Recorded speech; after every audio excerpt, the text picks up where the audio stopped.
നമ്മൾ chat G P ടിയോട് ഒരു question ചോദിക്കുമ്പോൾ ഏതാണ്ട് 4 ഗ്ലാസ് വെള്ളമാണ് ചാറ്റ് ജി പി ടിക്ക് ചെലവാകുന്നത്. എങ്ങനെയെന്നറിയാമോ?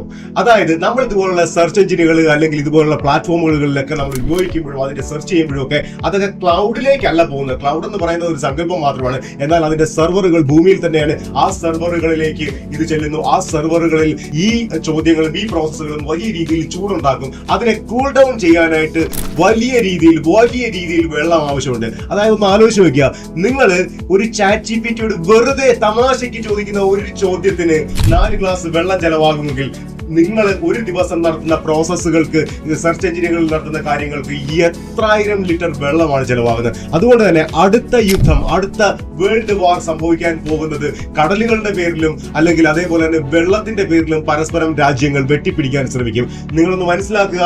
കാരണം ഗൂഗിൾ നിലവിൽ അവരുടെ സെർവറുകൾ കടലിനടിയിൽ സൂക്ഷിക്കാൻ പറ്റുമോ എന്നതിനെ കുറിച്ച് അവർ സെർച്ച് ചെയ്തുകൊണ്ടിരിക്കുകയാണ്. കാരണം ഇത് തണുപ്പിക്കുന്നതിന് ആവശ്യമായിട്ടുള്ള ലോകത്തിന്റെ വെള്ളം ഊറ്റിയെടുത്തതിനെ തണുപ്പിക്കേണ്ടി വരുന്നു. അതിന് പകരം കടലിൽ ഇത് സൂക്ഷിക്കാൻ പറ്റുമോ എന്ന് ആലോചിച്ചുകൊണ്ടിരിക്കുകയാണ്. അതാണ് ഇനിയുള്ള future. Life never be the same again.